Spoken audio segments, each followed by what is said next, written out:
महादेव दोस्तों, कैसे हैं आप लोग। ईश्वर को मानने वाला एक भी शख्स इस धरती पर शेष नहीं बचेगा। जी हां, महाप्रलय में जितने भी लोग ईश्वर को मानते हैं ये सब महाप्रलय में नष्ट हो जाएंगे। अब आप सोच रहे होंगे कि कहीं ये महात्मा बुद्ध की कोई किताब तो नहीं पढ़कर आ गया, क्योंकि कुछ लोगों का मानना यह है कि महात्मा बुद्ध तो ईश्वर को नकारते थे कि ईश्वर है ही नहीं। लेकिन दोस्तों, आज मैं आपसे एक बात शेयर करना चाहता हूं।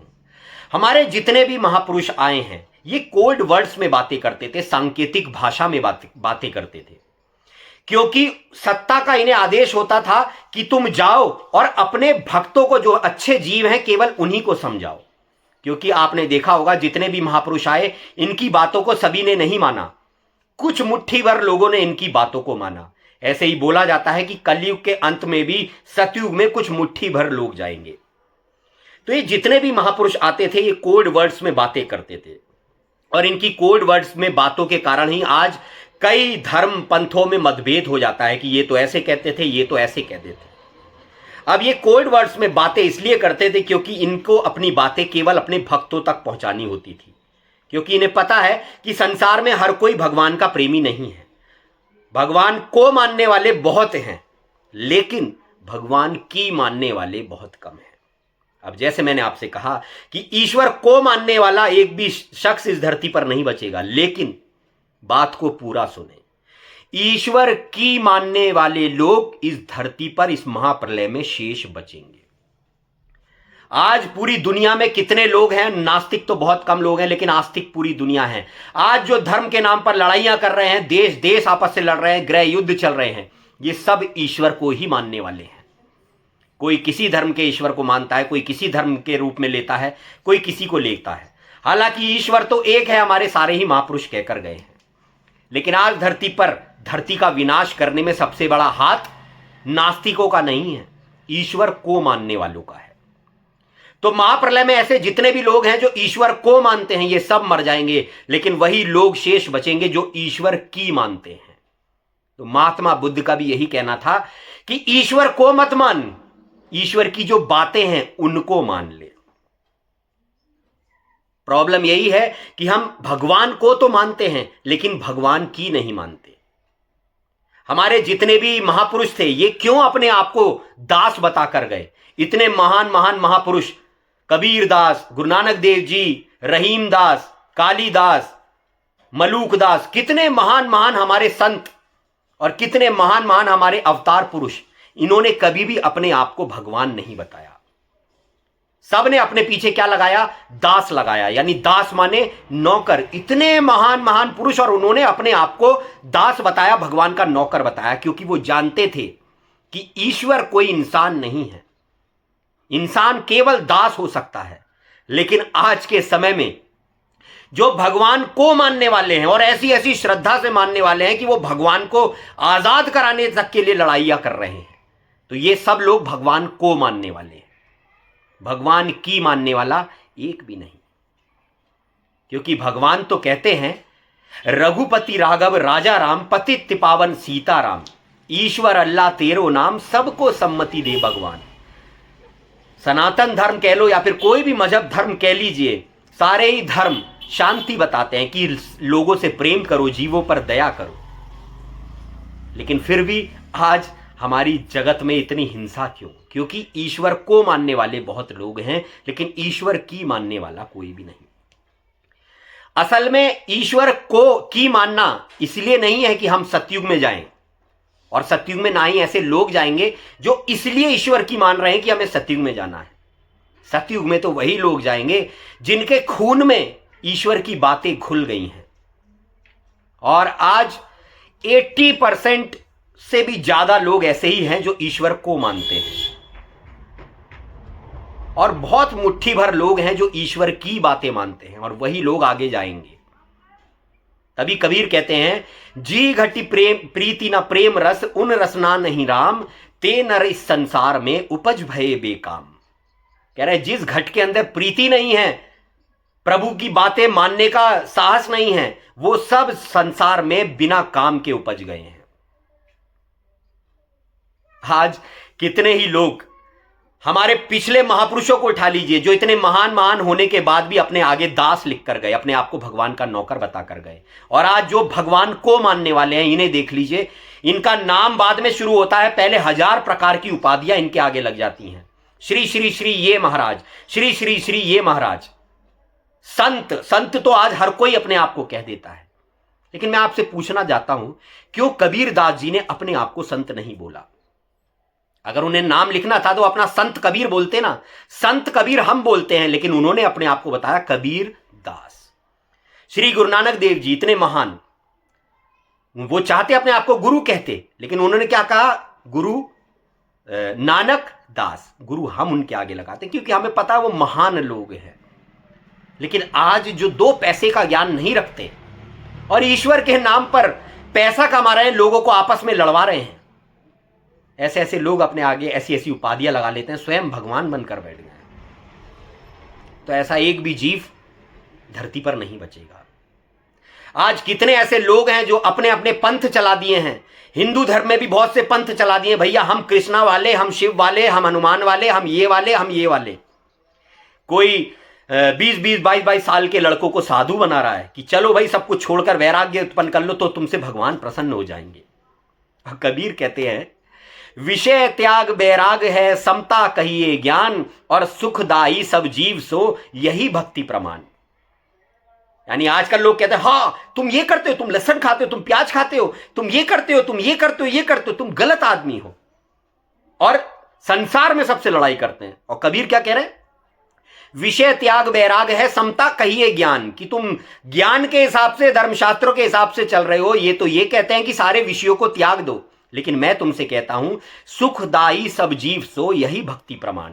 लेकिन भक्ति का प्रमाण तो यही है कि कुछ मत छोड़ो, बस सबसे प्रेम करो। कितने लोग ऐसे हैं जो 22-22, 20-20 साल के लड़कों को साधु बना दे रहे हैं, उनके मां बापों पर क्या गुजरती होगी। लेकिन ईश्वर क्या कहते हैं? अगर ईश्वर को मानोगे तो घर छोड़ोगे, लेकिन ईश्वर की मानोगे तो क्या करोगे? ईश्वर कहते हैं, वासना त्यागो, वासना त्यागो, अर्थात अपना वासना त्यागो, घर मत त्यागो, अपनी जो वासनाएं हैं उनको त्यागो। वासना त्यागो, वासना त्यागो, ऐसे ईश्वर कहते हैं। कुछ लोग कहते हैं हमने ब्रह्मचर्य का पालन कर लिया है, अब हम ईश्वर को पा लेंगे। अरे ऐसे कौन से हमारे महापुरुष हैं जिन्होंने गृहस्थ आश्रम नहीं देखा? गृहस्थ आश्रम तो सबसे महान बताया गया है। बड़ा आसान है, जंगल में चले आना, कुटिया में चले आना, तप कर लेना, लेकिन बड़ा कठिन काम है एक पारिवारिक जीवन में रहकर धैर्य बनाए रखना। तो कुछ लोग कहते हैं ब्रह्मचर्य का पालन करो, शादी मत करो, ब्याह मत करो, परमात्मा की खोज में निकल जाओ। और परमात्मा क्या कहते हैं?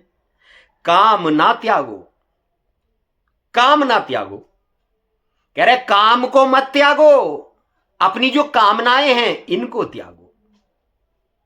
तो मेरे भाई, फैसला आपके हाथ में है कि आपको भगवान को मानना है या भगवान की माननी है। आज से कुछ ऐसे ही वीडियोस आए करेंगे, मैं अपने व्यूज के वीडियोस भी बनाया करूंगा। धर्मशास्त्रों से रिलेटेड तो वीडियो आते रहेंगे, लेकिन कुछ चीजें आपको अलग तरीके से मेरा समझाने का मन है, जैसा मैं सोचता हूं।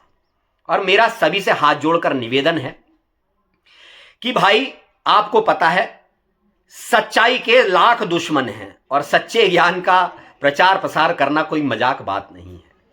तो आप सब लोगों से मैंने पिछले वीडियो में भी सहयोग मांगा था, और मैं सबसे हाथ जोड़कर निवेदन करता हूं कि सहयोग करें हमें, ताकि सच्चाई के ज्ञान तक को दुनिया तक ले जाया जा सके। आज जो धर्म स्थलों के नाम पर, धर्मों के नाम पर लोग लड़ रहे हैं, इन सबको हम बहुत हद तक कम कर सकें। समझ रहे हैं? तो आप सबको इसमें मेरा साथ देना होगा। और मैंने आपको पहले ही बताया, हमारे चैनल को अगर आप सपोर्ट करना चाहते हैं तो जितनी आपकी श्रद्धा हो, महीने में एक बार 10, 20, 50, 100, जितनी आपकी श्रद्धा हो, कम से कम 10 कर सकते हैं, और भी कम कर सकते हैं, कोई दिक्कत नहीं, जिसकी जैसी श्रद्धा हो, क्योंकि बूंद बूंद से सागर बनता है।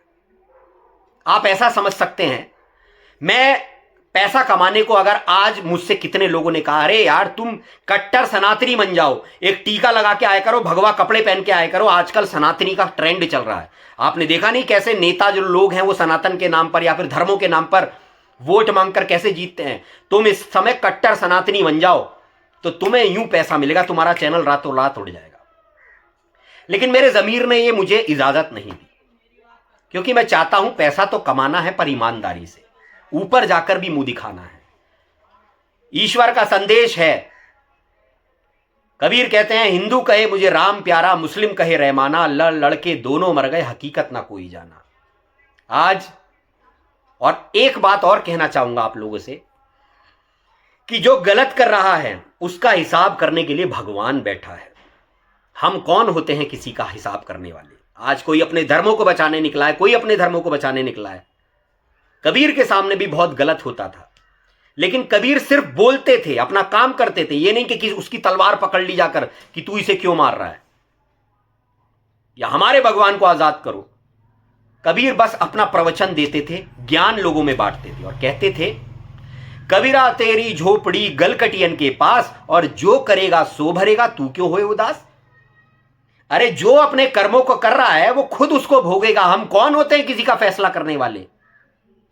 सब पर दया करो, सबको माफ करो, यही ईश्वर का संदेश है। तो हमें पैसा तो कमाना है पर ईमानदारी के साथ। धर्मों को बांटना हमारा काम नहीं, हमें तो अपने महापुरुषों के मैसेज को ही आगे ले जाना है। और जैसा कि आपको पता है, मैं कल्कि भगवान का एक छोटा सा दास हूं, और कल्कि भगवान का दास तो नहीं, कल्कि भगवान के घोड़े का दास हूं, आप ऐसा भी कह सकते हैं। अब जिसे ये बात समझ नहीं आ रही है वो मेरे पुराने वीडियोस देख सकते हैं। जो कुछ भी मैंने ये ज्ञान आप सब लोगों के साथ शेयर किया है और कर रहा हूं, ये मुझे मेरे एक शिक्षक से मिला है, जिन्हें मैं बहुत सम्मान देता हूं, और उनकी बातें मैंने आप सब लोगों के साथ पहले से, अपने चैनल बनाने से पहले से शेयर करता आया हूं, क्योंकि जो कुछ मुझे मिला है उन्हीं से मिला है। लेकिन उन्होंने मुझे एक बड़ी विशेष बात बताई थी। उन्होंने मुझे दुनिया भर का ज्ञान दिया, लेकिन उन्होंने मुझसे कहा, बेटा कभी इंसान को भगवान मत मानना, क्योंकि कल की वो निराकार शक्ति है, वो कोई मानव नहीं है। उसका ज्ञान देने के लिए एक मानव आता है जिस पर कल की सवार होता है, और वो घोड़ा जो होता है वो सफेद दिखाया, यानी वो इंसान निष्पाप होगा, सबकी मदद करने वाला होगा, उसके अंदर भगवान की शक्ति प्रवेश करेगी और दुनिया को ये विशेष ज्ञान देगी। तो कल्कि निराकार है, लेकिन उसका ज्ञान देने के लिए उसे उस घोड़े की जरूरत होती है। तो वो घोड़ा शिक्षक है, लेकिन शिक्षक को भगवान नहीं मनाया जाता। शिक्षक की बातों पर विचार किया जाता है, शिक्षक के ज्ञान को अपने अंदर उतारा जाता है। क्यों ये सारे महापुरुष अपने आप को दास बताते रहे? क्योंकि इन्हें पता था कि अगर हम इनसे कह देंगे कि हमारे अंदर ईश्वर की शक्ति कार्य कर रही है तो ये हमारी ही पूजा करने लगेंगे। आज कितने ही लोग हमारे महापुरुषों की फोटो लगाकर उनकी पूजा करते हैं। कोई गुरु नानक देव जी की फोटो की पूजा कर रहा है, कोई कबीर साहब की फोटो की पूजा कर रहा है, कोई श्री राम की फोटो की पूजा कर रहा है। अरे लेकिन तुमने उनको तो माना, लेकिन उनकी मानी? उनका जो ज्ञान है वो लिख कर गए, वो तुम्हें बताकर गए, क्या तुम उसको मानते हो? क्या जो कबीर साहब ने किया वो तुम करते हो? क्या गुरु नानक देव जी ने किया वो तुम करते हो? क्या श्री राम और कृष्ण ने जो किया क्या तुम करते हो? तो भगवान को मानने वाला नहीं बचेगा, भगवान की मानने वाले बचेंगे। और ये समय बहुत जल्दी आने वाला है, बहुत जल्द कलयुग से सत्ता छीनने वाले हैं, और फिर कोई भी जीव, अच्छा जीव इस धरती पर दुखी नहीं रहेगा। हाथ जोड़कर आपसे निवेदन है कि ये जो स्कैनर चल रहा है इस पर हमें सपोर्ट जरूर करें, क्योंकि बिना भूखे भजन ना होए गोपाला, ये रखी तेरी कंठी माला। अगर मैं ये काम ना करूं तो ये मैसेज कभी भी इस दुनिया तक नहीं पहुंच पाएगा। और यही कलयुग की चाल है। वो बुरे लोगों को दान करवाता है, सब कुछ करवाता है, और अच्छे लोगों को इसी उसमें फांस देता है कि तू काहे को पैसा ले रहा है। तो भाई पहले भी बोल चुका हूं, किसी काल के बंदे से, कलयुग के बंदों से पैसा चाहिए नहीं। कल्कि से और कल्कि के भक्तों से चाहिए, जितनी उनकी श्रद्धा हो, जितनी उनकी सामर्थ्य हो। और अपनी मेहनत का पैसा मांग रहा हूं। अगर तुम्हें लगता है कुछ मेहनत करता हूं, कुछ तुम्हें विशेष प्रदान कर देता हूं, तो आप डाल सकते हैं, ना डालेंगे तब भी चलेगा। कबीरा खड़ा बाजार में मांगे सबकी खैर, ना काऊ से दोस्ती ना काऊ से बैर। हर हर महादेव।